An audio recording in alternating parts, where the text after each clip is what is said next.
उसे मान भी लिया गया है और इलेक्शन कमीशन को ये हिदायत भी दी गई है कि आप आधार कार्ड को उन दस्तावेजों में शामिल करें और 1 महीने का वक्त भी दिया है। जिन लोगों के नामों में किसी तरह की त्रुटि हुई है या किसी गलती की वजह से कटे हैं तो आधार कार्ड के जरिए अपने नाम ऐड करा सकते हैं। मेरा सवाल यहाँ पर किशोर कुणाल साहब है हमारे साथ, जीडी स्पोक पर्सन है। किशोर कुणाल साहब, एक तरफ सुप्रीम कोर्ट में एसआईआर को लेकर लगातार समाअत जारी है, कल से यहां बिहार के अंदर एक बड़ी यात्रा होने जा रही है विपक्षी दलों की, वोटर अधिकार यात्रा, जो कि 1 सितंबर को खत्म होगी। कांग्रेस और आरजेडी आपके खिलाफ मोर्चा खोल रहे हैं।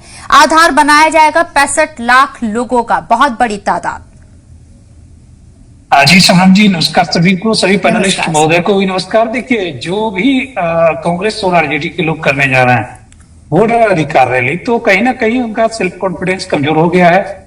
वह बिहार के विकास के मुद्दे पर चुनाव लड़ना नहीं चाहते हैं और एक वर्चुअल मुद्दा उन्होंने तलाश लिया है।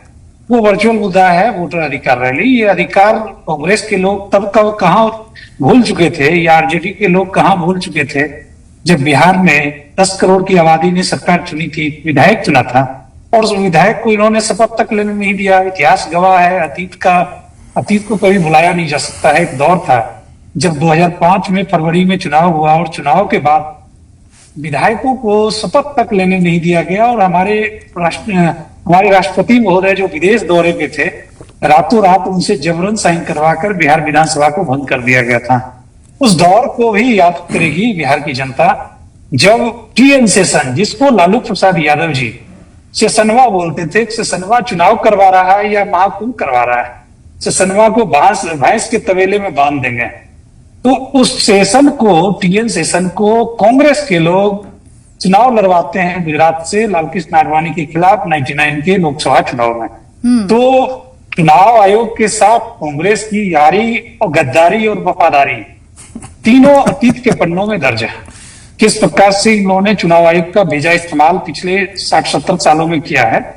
मैं चुनाव आयोग का प्रवक्ता नहीं हूं, लेकिन एक जिम्मेदार, लेकिन आप बहुत बड़ा इशारा दे रहे हैं। अगर पिछले सालों में यानी कि तारीख के पन्नों में चुनाव आयोग का गलत इस्तेमाल हुआ है, तो मौजूदा वक्त में भी चुनाव आयोग का गलत इस्तेमाल हो सकता है। और बीजेपी को लेकर जो इल्जाम लगाए जा रहे हैं, क्या वो सही है? अगर माजी में ऐसा हुआ है तो अभी प्रेजेंट में क्यों नहीं हो सकता? देखिए सोनम जी, यहाँ पे 1.5 लाख BLAs बहाल है, बूथ लेवल एजेंट्स, जो विभिन्न पॉलिटिकल पार्टीज ने बहाल किया है। हमने लगभग 46,000 BLAs बहाल किया है, अन्य दलों ने भी किया है, बीजेपी ने किया है, आरजेडी ने भी 48,000 किया है। तो क्या इन दलों को अपने BLAs पर भरोसा नहीं है? अगर हम अपने दलों के BLAs के माध्यम से अगर वोटर का स्क्रूटनी करते हैं और अगर कोई परमानेंट शिफ्ट हो चुका है, तो क्या इसे माना नहीं जाना चाहिए? इसको चोरी माना जाना चाहिए? को जितना बड़ा आधार आप बना रहे हैं, क्या आप हमारे सिस्टम से वाकिफ नहीं है? हमारे सिस्टम से कहने का तात्पर्य, मेरा मतलब ये है कि जब आधार कार्ड रोहिंग्या जैसे लोग बनवा सकते हैं, तो BLO के ऊपर आंख बंद करके इतना भरोसा क्यों किया जा रहा है? बाबा, इनका आधार इन्हें क्यों बनाया जा रहा है? अनुज अग्रवाल साहब, मैं आपके पास में आना चाहूंगी। मैं लूप होल्स की बात कर रही हूँ। सिस्टम के अंदर कहीं ना कहीं कुछ ना कुछ लूप होल्स मौजूद रहते हैं जिसका फायदा उठाया जाता है। एक मिनट मुझे कंक्लूड करने दे। मैं BLA की बात कर रहा था, BLO की नहीं।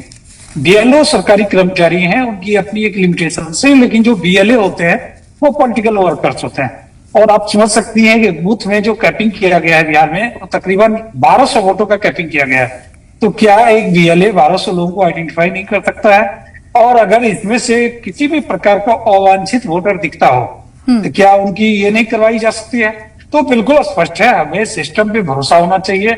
सिस्टम में जहां खामियां होगी उसका हम लोग खुलेआम, ठीक है। लेकिन 65 लाख लोग जिनका आप कह रहे हैं, जिक्र कर रहे हैं, अनुज अग्रवाल साहब आपके पास में आना चाहूंगी। विपक्ष ने 65 लाख लोगों का मुद्दा उठाया है जिनको वोटर लिस्ट से बाहर कर दिया गया। चुनाव आयोग की तरफ से